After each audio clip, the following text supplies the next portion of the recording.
Are you thinking about moving to Orlando, Florida? Well, there are lots of great things about Orlando, but also some not so great things. I'm Cami, a realtor with Coldwell Banker here in Orlando and the surrounding area. I have been living in Orlando for over 20 years now, so I'm going to break down the good, the bad, and the ugly for you right now. Let's get started.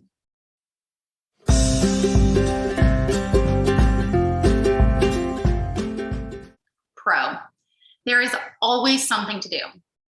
There's always something fun to do, from theme parks to dinner shows, to theaters to concerts. There is never a day that goes by where there isn't something to do. Prawn, vacation hotspot. I'm going to call this one prawn because some may see it as a pro and some others may see it as a con. But here it is. If you live in Florida, you are now the hotspot for family and friend vacations. There's so much to do here that they will all be coming to you. But I mean, save some money on those plane tickets and hotel visits, but also keep a clean house and get ready to host.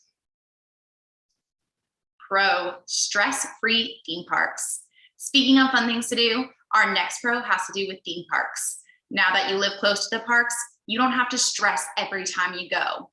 You can get an annual pass with your residential discount and go and ride rides just a few times and then peace out. Con, tourists. That's right, there's a lot to do and everyone wants to come. And I mean everyone. So get ready for the tourists. There are approximately 76 million tourists that visit Orlando every year. That means bad traffic, bad driving, crowds, and lines. Pro, you're close to everything. There's a joke around Orlando that no matter where you live, you're 30 minutes from anything. If you're traveling somewhere in your city, it takes 30 minutes because of all the traffic and the lights. And if you're traveling further away, then you just hop onto the highway and you'll get there in about 30 minutes.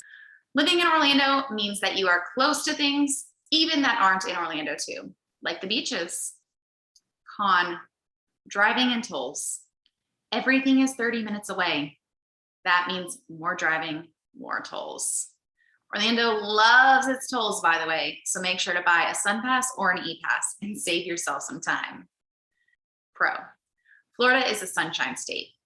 There are very few days that you're not going to see the sun, unless of course you decide to stay in your house with all the windows shut. Winters are great because even if it's cool, the sun is bright. So seasonal depression is far less popular here because the sun lifts your spirits. And definitely say goodbye to raking leaves, shoveling snows, and waiting in your car for the windows to defrost before you can drive.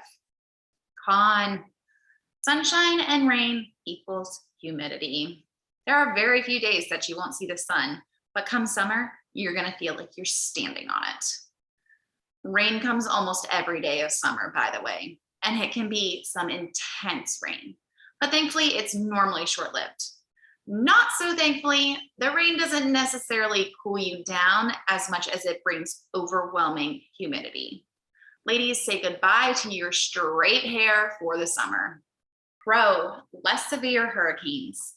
Florida does experience hurricanes, but Orlando is classified as one of the most hurricane-safe cities in Florida. It's very rare that residents of Orlando would have to evacuate, and by the time that the hurricane travels inland, the coastal areas have taken most of the brunt, which usually decreases the severity of the storm. It is, however, important to note that hurricanes can still be incredibly destructive. They can knock out your power, pull up the pavement, knock down trees. But overall, Orlando residents get a much more weakened version of the hurricane than Southern Floridians or those who live on the coast. Con, more severe rainstorms. Floridians put up with hurricanes, tropical storms, lightning, and occasionally tornadoes. But we become very, very used to the severe rainy weather. Orlando is between the Atlantic Ocean and the Gulf of Mexico. So while you may not have to drive in snowstorms anymore, Florida residents get very used to the heavy rainfall that happens every day of every summer. Another con, bugs.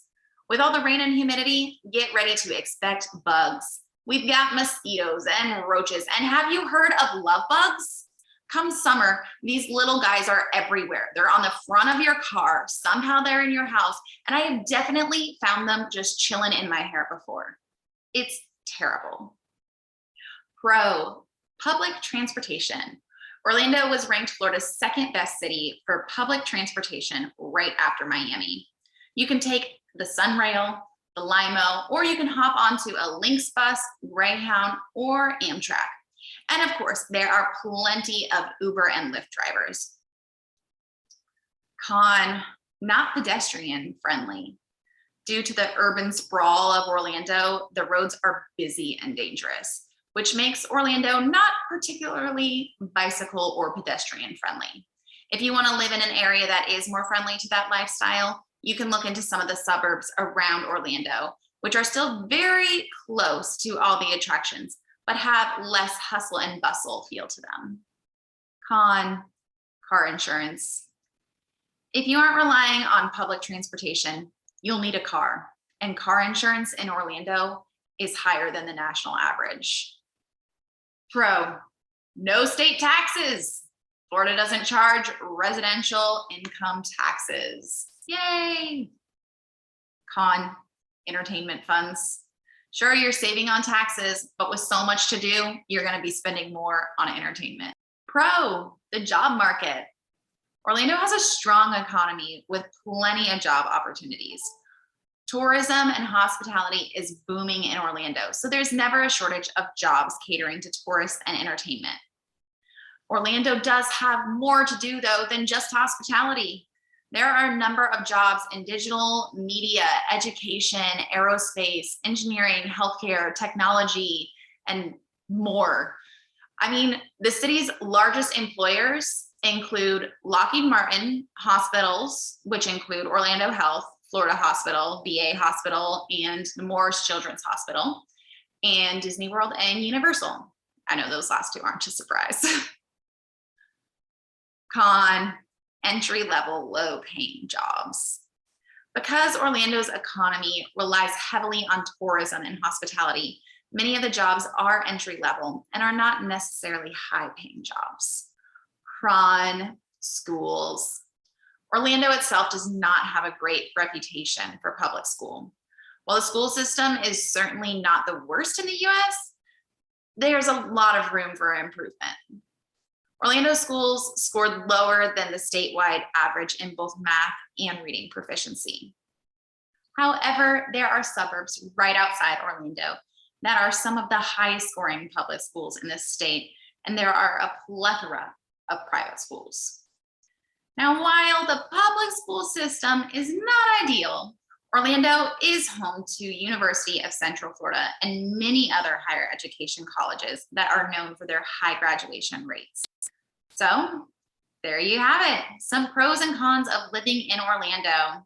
If you enjoyed this video, hit the like button, or if you can think of any other pros and cons to Orlando, comment below. If you're thinking of moving to Orlando or the surrounding areas and you're looking for a realtor to help you out, I would love to chat and help you. You can find all of my contact information below. If you're interested in learning more about real estate and fun things to do here in Orlando, go ahead and hit that subscribe button for me for weekly videos. Thanks so much for tuning in. See you next week.